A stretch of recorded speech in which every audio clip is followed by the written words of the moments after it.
नमस्कार। First India news की विशेष प्रस्तुति में आप सभी का बहुत बहुत स्वागत करती हूं। मैं आपके साथ डॉक्टर जयती मिश्रा। खुशियों, उमंग और उत्साह के 5 दिन जिनके जरिए आप देखते हैं बाजारों की रौनक, जिसके जरिए आप देखते हैं घरों में सफाई, जिसके जरिए आप देखते हैं जिंदगी की सफाई, आप देखते हैं मानसिक तौर पर सफाई और देखते हैं किस तरह से वातावरण खुशियों से भरपूर नजर आता है। और ये खुशियां माता लक्ष्मी के आगमन के साथ आपकी जिंदगी में शुरू हो जाती है, जो वर्ष पर्यंत आप पर आशीर्वाद के तौर पर बरसती रहती है। लेकिन 5 दिनों की श्रृंखला में धनतेरस के उत्सव के बाद मनाया जाता है छोटी दीपावली का पर्व। हालांकि छोटी दीपावली को कई और नामों से भी जाना जाता है, जिसे रूप चौदस भी कहा जाता है, जिसे नरक चतुर्दशी भी कहा जाता है। कई सारी मान्यताओं के साथ, क्योंकि अब ज्योतिष गणना के हिसाब से इस बार आपके हृदय में भी एक संशय होगा, एक शंका होगी कि दीपावली कब मनाई जाएगी और इसको लेकर भी तिथियां आगे पीछे कैसे हो रही है। लेकिन आज की इस विशेष प्रस्तुति में हम सभी उपायों को बता करके, सभी जानकारियों के साथ आपके सामने प्रस्तुत हुए हैं। हमारे साथ स्टूडियो में मौजूद हैं जाने माने ज्योतिषाचार्य पंडित मुकेश शास्त्री जी। पंडित जी, बहुत बहुत स्वागत है आपका। फर्स्ट इंडिया न्यूज राजस्थान के सभी दर्शकों को छोटी दीपावली, नरक चतुर्दशी, धन्वंतरी जयंती, रूप चौदस की हार्दिक शुभकामनाएं एवं बधाई।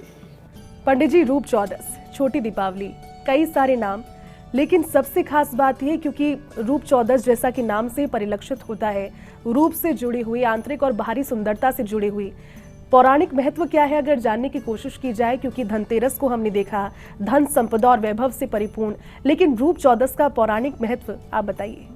रूप चतुर्दशी, नरक चतुर्दशी, छोटी दीपावली का त्योहार बुधवार दिनांक 30 अक्टूबर सन 2024 के दिन बड़े ही धूमधाम से मनाया जाएगा। बुधवार को त्रयोदशी तिथि दोपहर 1:15 तक रहेगी। तत्पश्चात संपूर्ण रात्रि चतुर्दशी तिथि रहेगी। तो बुधवार दिनांक 30 अक्टूबर सन 2024 को सर्वार्थ सिद्धि योग में धन्वंतरी जयंती, नरक चतुर्दशी, रूप चतुर्दशी निमित्त सायकाल दीपदान तथा आगामी अरुणोदय काल में अर्थात गुरुवार दिनांक 31 अक्टूबर 2024 को सूर्योदय पूर्व प्रभात स्नान एवं दीपदान करना शास्त्र सम्मत रहेगा। छोटी दीपावली बुधवार के दिन मनाई जाएगी। साथ ही बुधवार को हनुमान जयंती का भी बड़ा दुर्लभ संयोग बन पड़ा है।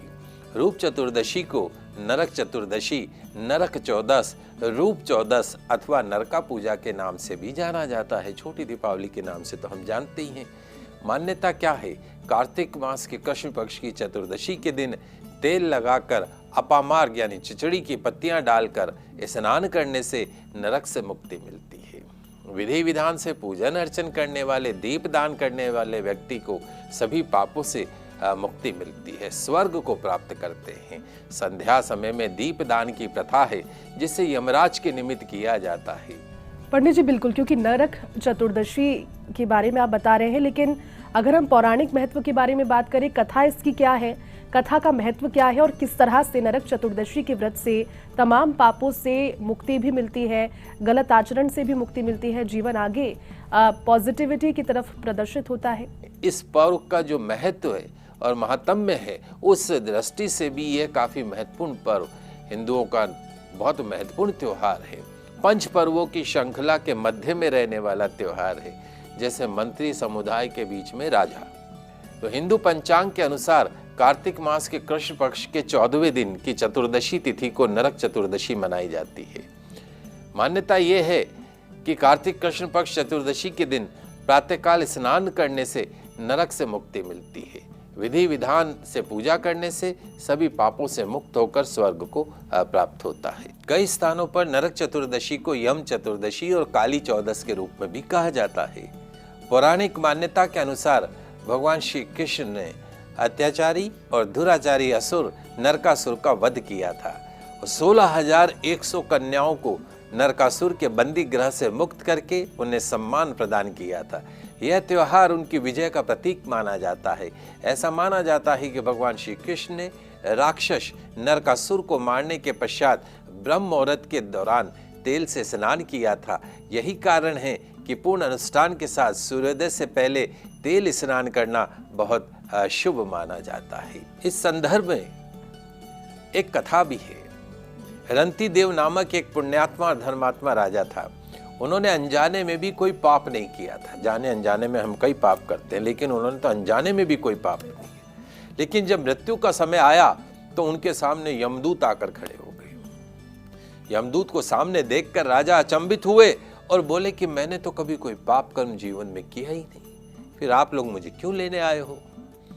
क्योंकि आपके यहां आने का अर्थ है कि मुझे नरक में जाना होगा। आप मुझ पर कृपा करें और बताएं कि मेरे किस अपराध के कारण मुझे नरक जाना पड़ रहा है। पुण्यात्मा राजा की इतनी विनती भरी वाणी सुनकर यमदूत ने कहा कि राजन, एक बार आपके द्वार से एक भूखा ब्राह्मण लौट गया था, उसी पाप कर्म का फल है। दूतों की इस प्रकार बात कहने से राजा ने यमदूतों से कहा कि मैं आपसे विनती करता हूं कि मुझे 1 वर्ष का समय और दे दे। यमदूतों ने राजा को 1 वर्ष का समय दे दिया। राजा अपनी समस्या लेकर ऋषियों के पास पहुंचे, सब वृतांत कह सुनाया। कृपा इस पाप से मुक्ति का क्या उपाय है वो बताएं। ऋषि बोले कि राजन, आप कार्तिक मास के कृष्ण पक्ष की चतुर्दशी का व्रत कीजिएगा, ब्राह्मणों को भोजन करवाइएगा, उनसे अपने जितने भी जाने अनजाने में अपराध किए हों उनके लिए क्षमा याचना कीजिएगा। राजा ने ठीक वैसा ही किया। ऋषियों ने उन्हें जैसा बताया था, इस प्रकार राजा पाप मुक्त हुए, उन्हें विष्णु लोक में स्थान प्राप्त हुआ। उस दिन से पाप और नरक से मुक्ति हेतु भूलोक में कार्तिक मास के कृष्ण पक्ष की चतुर्दशी के दिन के व्रत का विधान बताया गया है। सूर्योदय से पूर्व उठकर तेल लगाकर पानी में चिरचिरी के पत्ते डालकर स्नान करने का बड़ा महात्म्य बताया गया है। स्नान के पश्चात भगवान विष्णु के मंदिर में, कृष्ण मंदिर में भगवान के दर्शन करना अत्यंत पुण्यदायक कहा गया है। पाप कटता है, रूप सौंदर्य की प्राप्ति होती है। बिल्कुल पंडित जी, आपने व्रत और कथा और महत्व को तो बड़े अच्छे से समझाया। और मेरे हिसाब से अगर दर्शक देख भी रहे होंगे तो फिर अगर अब तक उन्होंने इन विधियों को करना शुरू नहीं किया होगा तो आपकी बात सुनकर जरूर करेंगे, क्योंकि बड़े ही आसान शब्दों में आपने पूरे महत्व को अच्छे से बताया। लेकिन पूजन विधि कैसे की जाएगी पंडित जी, ये बताइए, किस तरह से अपने दिन की शुरुआत करनी चाहिए? और अगर व्रत की संकल्प लेते हैं तो व्रत का संकल्प कब लें, किस तरह से विधि होगी पूजन की? बिल्कुल, आइए जान लेते हैं नरक चतुर्दशी की सरल पूजा विधि, छोटी दीपावली की सरल पूजा विधि। संध्या समय में अपने शरीर पर तिल के तेल की मालिश करके स्नान कर लीजिएगा। स्नान से पहले लौकी, तुम्बी जिसको बोलते हैं, सिर से घुमाने के पश्चात स्नान करने से रूप और सौंदर्य बना रहता है, नरकगामी होने से भी बच जाते हैं। स्नान के दौरान अपामार्ग एक प्रकार का पौधा होता है, शरीर पर स्पर्श करना चाहिए। अपामार्ग को मस्तक पर घुमाना चाहिए। सभी आदि व्याधियों से मुक्ति मिलती है। स्नान करने के पश्चात शुद्ध वस्त्र धारण करके पूजा की तैयारी शुरू करें। पूजा स्थान को साफ करके आटे या चावल की मदद से एक स्वस्तिक का चिन्ह बना दीजिए। ईशान कोण या पूर्व दिशा में चौकी की स्थापना कर दीजिए। जिस स्थान पर आप चौकी की स्थापना करेंगे उसके दाएं तरफ एक शुद्ध देशी घी का दीपक जलाइएगा। चौकी को स्थापित करके साफ लाल वस्त्र बिछा दीजिएगा, गंगा जल से शुद्ध कर दीजिएगा। सभी भगवानों के आसन के स्वरूप में चौकी पर कुछ अक्षत की ढेरी बना लीजिएगा, हरिद्रा से रंगे हुए। उनके ऊपर माँ लक्ष्मी, भगवान श्री गणेश, भगवान श्री कृष्ण के किसी भी स्वरूप को या लड्डू गोपाल को स्थापित कर दीजिएगा। भगवान हनुमान जी महाराज की तस्वीर की स्थापना भी ठीक इसी तरीके से करनी है। ध्यान रखें, चौकी पर श्री हनुमान जी महाराज ऐसे विराजित हो कि उनका मुख आपके घर की दक्षिण दिशा की ओर देखता हुआ हो। यमराज जी की स्थापना में चौकी पर बाएं तरफ, जो कि आपका दायां होगा, कुछ चावल आसन स्वरूप रख दीजिएगा, ढेरी बना लीजिएगा। आटे का दीपक बनाकर रखिएगा, उसमें सरसों या तिल्ली का तेल भर दीजिएगा और 4 बत्ती जला दीजिएगा। 4 बत्ती रख दीजिएगा, 4 बत्ती जलानी है। 14 मिट्टी के दीपक, त्रयोदशी के दिन 13 और चतुर्दशी के दिन 14 दीपक जलाने का विधान है। तो 14 तेल के दीपक प्रज्वलित कीजिएगा, पूजा के एक थाल में रख के चौकी के पास रख दीजिएगा। जल पात्र से 3 बार आचमन विधि कीजिएगा। चौथी बार बाएं हाथ से दाएं हाथ में जल लेकर हाथ को प्रक्षालन कर लीजिएगा। स्वस्ति वाचन मंत्र का उच्चारण कीजिएगा। प्रथम पूज्य भगवान श्री गणेश जी की पूजा अर्चना कीजिएगा। माँ लक्ष्मी, भगवान श्री कृष्ण, हनुमान जी महाराज और यमदीप की पूजा कीजिएगा। गंगा जल छिड़कना है। सभी देवी देवताओं के लिए हल्दी, कुमकुम, रोली, चंदन, पुष्प आदि से उनकी पंचोपचार पूजा की प्रक्रिया कीजिएगा। चौकी पर विराजमान देवों को कलावा अर्पण कीजिएगा। हनुमान जी महाराज के चरणों में भी चंदन लगाइएगा। धूप अगरबत्ती प्रज्वलित कीजिएगा, दीपक प्रज्वलित कीजिएगा। भोग के लिए मिठाई गुड़ चने का प्रसाद रखिएगा, जो भी आपने घर में भोग बनाया है। सभी देवताओं को प्रणाम कीजिएगा, अपने परिवार की मंगल कामना कीजिएगा, सुख समृद्धि के लिए प्रार्थना कीजिएगा। यमराज जी के निमित्त जलाए गए दीप को घर के बाहर मुख्य द्वार पर चावल की ढेरी बनाकर वहां पर स्थापित कर दीजिएगा। चौमुखी दीपक होगा। याद ध्यान रखिएगा, जैसे आपने धनतेरस पे दीपक जलाया है वैसे ही आपको दीपावली तक प्रतिदिन वो दीपक जलाना है। घर के मुख्य द्वार पे उसमें 1 रुपए का सिक्का और 1 कौड़ी भी डाल देंगे। हाथ जोड़कर यमराज से उत्तम आयु उत्तम स्वास्थ्य की प्रार्थना कीजिएगा। असमय मृत्यु से सुरक्षा की कामना करते हुए वापस घर में प्रवेश कीजिएगा। घर के सभी सदस्यों में जो भोग लगाया हुआ प्रसाद है वह अर्पण कीजिएगा। पूजा करने से बुरी शक्तियां आपके घर में प्रवेश नहीं करती हैं। आपके घर में होने वाली अनहोनी भी टल जाती है। दीपक जलाने का कार्य त्रयोदशी से शुरू करके अमावस्या तक करना चाहिए। जो भी व्यक्ति विधि पूर्वक भगवान श्री कृष्ण का पूजन करता है उसके मन के सारे पाप दूर हो जाते हैं, वैकुंठ में जगह मिलती है। भगवान ने इसी दिन वामन के रूप में अवतार लिया था। दान करने से इस दिन लक्ष्मी की कृपा प्राप्त होती है। निशामुखी वेला में दीप दान करना चाहिए। भगवान विष्णु के मंदिर में, कृष्ण मंदिर में दीप दान करना चाहिए। तुलसी जी के निमित्त दीप दान करना चाहिए। और पूजा आराधना पुण्यदायक मानी गई है। विधि विधान से पूजा करने वाले व्यक्ति को मनोवांछित फल प्राप्त होते हैं। उसका जीवन नरक की यातनाओं से मुक्त हो जाता है। साथ ही चूंकि छोटी दीपावली भी है तो जैसे आप बड़ी दीपावली पे दीपक जलाते हैं उसी तरीके से छोटी दीपावली पे आप दीपक जलाएंगे। अपने घर के सभी कमरों के अंदर दीपक रखेंगे। घर के पूरे छत के ऊपर बाउंड्री वॉल पे भी दीपक रखेंगे। मुख्य द्वार पे आपने यम का दीपक जलाया ही है। ठीक जैसे आप दीपावली का त्यौहार मनाते हैं ठीक उसी तरीके से छोटी दीपावली का त्यौहार भी मनाएंगे और सभी घर के सदस्य मिलकर आरती पुष्पांजलि करेंगे। उसके पश्चात सभी जने प्रेम पूर्वक घर में बैठ के भोजन करेंगे और पटाखे छोड़ेंगे। ये सरल विधि है। बिल्कुल पंडित जी, और ये तो रूप चौदस और आपने नरक चतुर्दशी की पूजन विधि भी बता दी, मान्यताएं भी बता दी। लेकिन ब्रेक के उस पार में दर्शकों को बताएंगे कौन कौन से और शुभ संयोग है, कौन सी जयंती भी पड़ रही है, क्योंकि बजरंग बली की जयंती भी इस दिन, और साथ ही साथ धन्वंतरी जयंती पर भी हम बात करेंगे, लेकिन एक छोटे से विराम के बाद।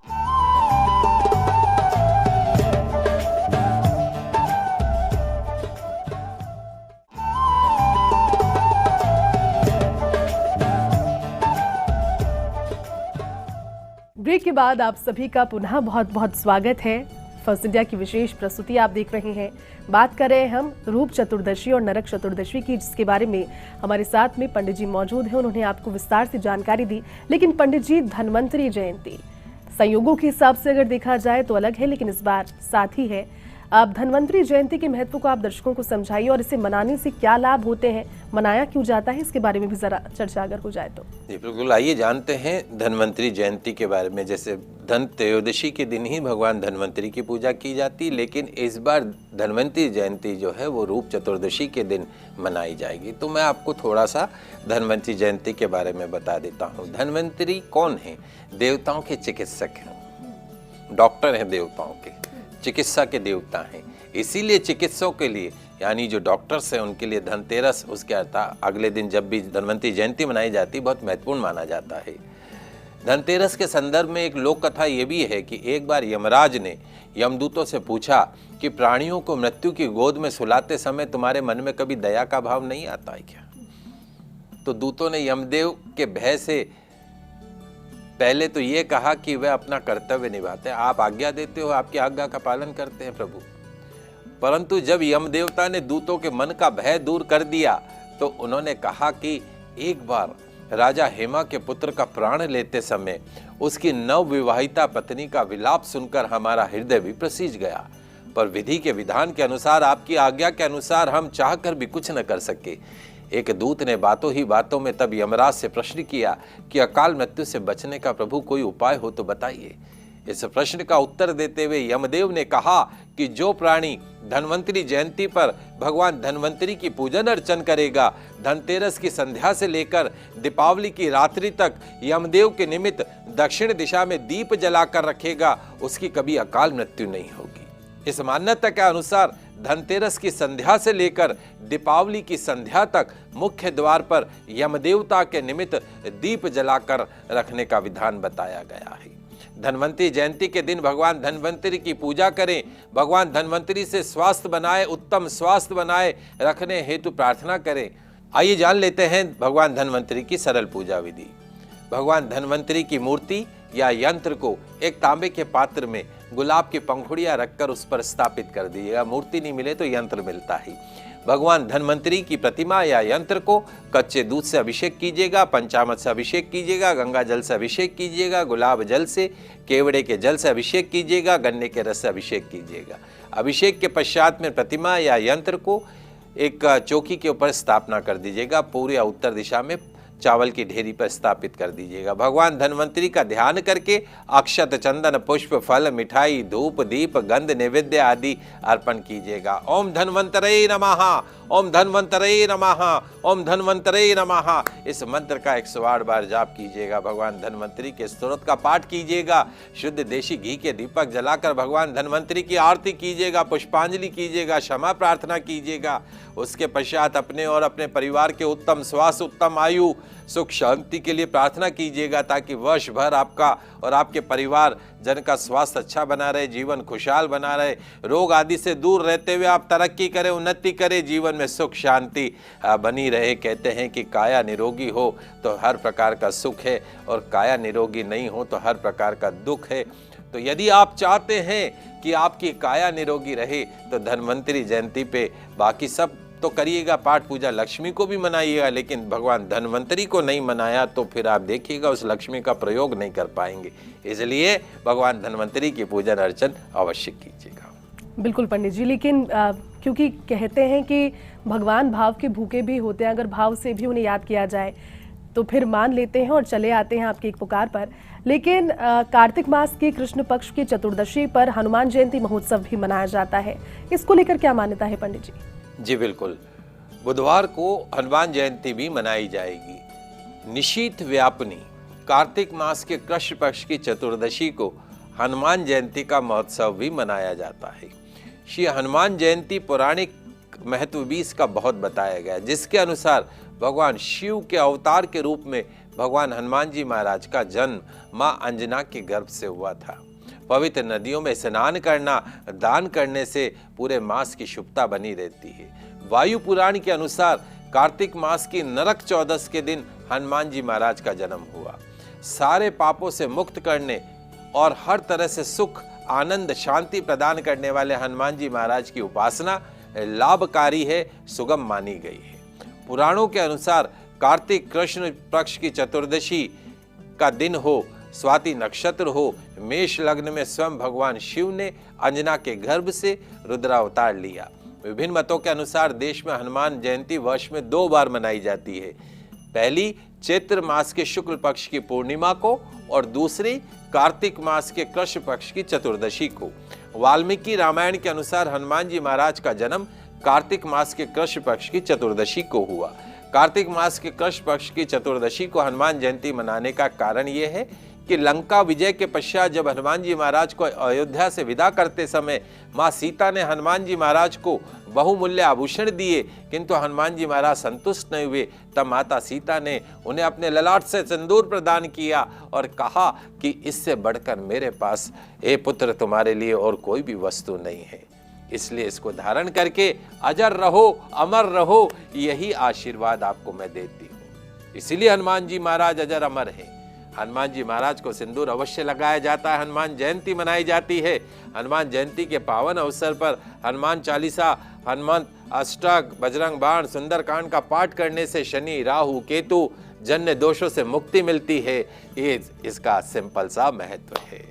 बिल्कुल पंडित जी, हनुमान जयंती महोत्सव के महत्व को आपने बताया, लेकिन एक विधि भी जरा दर्शकों को बता दीजिए इसकी। बिल्कुल, हनुमान जयंती पर सायंकाल स्नान आदि से निवृत्त होकर संकल्प लेकर भगवान हनुमान जी महाराज का षोडशोपचार पूजन कीजिएगा। चमेली के सुगंधित तेल में सिंदूर मिलाकर भगवान हनुमान जी महाराज को चोला अर्पण कीजिएगा। लाल पुष्पों से, कनेर के पुष्प से भगवान हनुमान जी महाराज का पूजन कीजिएगा। धूप, अगरबत्ती, शुद्ध घी का, तेल का दीपक जलाइएगा। लाल वस्त्र की ध्वजा अर्पण कीजिएगा। नैवेद्य में गौ माता के शुद्ध देशी घी से बना चूरमा, बेसन के लड्डू अर्पण कीजिएगा। रात्रि समय चमेली के तेल का दीपक प्रज्वलित कीजिएगा। सुंदरकांड का पाठ कीजिएगा। ओम भगवते आंजनेयाय महाबलाय स्वाहा, इस मंत्र का जाप कीजिएगा। निश्चित तौर पर लाभ प्राप्त होगा। आइए जानते हैं कुछ सरल से चमत्कारिक उपाय। क्या आप चाहते हैं कि आप 100 साल जिए? क्या आप चाहते हैं कि आपके बच्चे बलशाली बने, बुद्धिमान बने? क्या बहुत ज़्यादा गुस्सा करते हैं आपके बच्चे? घर के सदस्य गंभीर बीमारी से पीड़ित हैं, गलत संगत पे पड़ चुके हैं? यदि हाँ, तो हनुमान जयंती पर किए जाने वाला एक बड़ा ही चमत्कारिक उपाय मैं आपको बता रहा हूं। मिलेगी 100 साल जीने की गारंटी, बनेंगे महाबलशाली, महाबुद्धिमान, मिलेगी गुस्से से गंभीर बीमारी, गलत आदतों से परमानेंट मुक्ति। क्या करना है जल्दी से लिख लो। केसर मिश्रित शुद्ध जल से स्नान करके लाल रंग के कपड़े धारण कर लीजिएगा। लाल आसन पर उत्तर दिशा की तरफ मुख करके अपने पूजा स्थान पर बैठ जाइएगा। चौकी अथवा बाजोट की स्थापना कर लीजिएगा। लाल कपड़ा बिछा दीजिएगा। हरिद्रा से रंगे चावलों का अष्टदल बना लीजिएगा। पारद से निर्मित हनुमान जी महाराज की प्रतिमा को स्थापित कर दीजिएगा। पारद निर्मित हनुमान जी महाराज की प्रतिमा की पंचोपचार पूजन कीजिएगा। केसर मिश्रित जल से, दूध से, दही से, शहद से, बूरे से, शुद्ध घी से, केवड़े के इत्र से, अनार के रस से पारद निर्मित हनुमान जी महाराज की प्रतिमा का अभिषेक कीजिएगा। केसर का तिलक अर्पण कीजिएगा। जनेऊ अर्पण कीजिएगा। सिंदूर, अक्षत, लाल वस्त्र, पुष्पमाला, गुड़ से बने पुओं का भोग लगाइएगा। शुद्ध देशी घी का, सरसों के तेल का दीपक जलाइएगा। हनुमान जी महाराज को विशेष पान अर्पण कीजिएगा। पान में केवल कत्था, गुलकंद, सौंफ, खोपरे का बूरा, सुमन कतरी डलवाइएगा। पान बनाते समय इस बात का ध्यान रखिएगा, चूना सुपारी उसमें नहीं हो, तंबाकू नहीं हो। हनुमान जी महाराज का विधि विधान से पूजन करने के पश्चात पान हनुमान जी महाराज को यह बोल के अर्पण कीजिएगा, हे प्रभु, ये मीठा रस भरा पान अर्पण कर रहा हूँ, आप भी मेरा जीवन मिठास से भर लेना। लाल रंग के सूती डोरे को हाथ में लेकर 7 बार हनुमान चालीसा पढ़कर 7 गांठें उसके अंदर लगा दीजिएगा। हर पाठ के साथ एक एक गांठ लगा दीजिएगा उस धागे में। फिर वो धागा हनुमान जी महाराज के चरणों में अर्पण करके दीपक के ऊपर से घुमा के सुंदरकांड का पाठ करके वो जोत के ऊपर से 7 बार घुमाकर उस डोरे को अपनी माँ के हाथ से, पत्नी के हाथ से, बहन के हाथ से, बिटिया के हाथ से अपने दाहिने हाथ में बंधवा लीजिएगा। इस महाचमत्कारिक उपाय से मिलेगी 100 वर्ष जीने की गारंटी, बनेंगे बलशाली, बुद्धिमान, मिलेगी गुस्से से गंभीर बीमारी, गलत आदतों से परमानेंट मुक्ति। बिल्कुल पंडित जी, और आपने छोटे से ही एपिसोड में बहुत सी बातें हमारे दर्शकों को समझा दी है। आपने महत्व भी बता दिया, आपने चमत्कारी उपाय भी बता दिए, और कहीं ना कहीं दर्शक जो देख रहे होंगे इतने आसान तरीके से, मेरे ख्याल में पहले इस चीज़ के बारे में ज्ञान उन्हें मिल पाना या फिर आपके जरिए से पहुंच पाना काफ़ी मुश्किल रहा होगा। लेकिन फर्स्ट इंडिया की कोशिश वाकई में आपके जरिए दर्शकों तक पहुंची होगी, इसी उम्मीद के साथ आप पधारे। इस चीज़ के लिए बहुत बहुत धन्यवाद आपका। एक बार पुनः आप सभी दर्शकों को छोटी दीपावली की, रूप चौदस की, नरक चतुर्दशी की हार्दिक शुभकामनाएं एवं बधाई। तो देखिए किस तरह से पंडित जी ने काफी सारी बातें आपके साथ में की और बड़े ही आसान शब्दों में आपको पूजन विधि से लेकर चमत्कारी उपायों से लेकर महत्व से लेकर पौराणिक बातों को लेकर के सभी कुछ समझाया। उम्मीद करते हैं कि जो बातें हम पहुंचाने की कोशिश आप तक कर रहे हैं, हमारी संस्कृति से जुड़ी हुई, वो आप तक पहुंचेंगी और इस संस्कृति के दिन को, इन 5 दिनों को आप बड़े ही उत्साह के साथ, उमंग के साथ मनाएंगे। लेकिन साथ ही साथ अपने आसपास जो जानवर हैं उनका भी ख्याल रखेंगे, क्योंकि तेज पटाखों से उन्हें भी परेशानी होती है। इन सभी मनोकामना के साथ, क्योंकि हर एक जीव भगवान से जुड़ा हुआ है, हमें और हमारी पूरी टीम को दीजिए इजाजत। नमस्कार।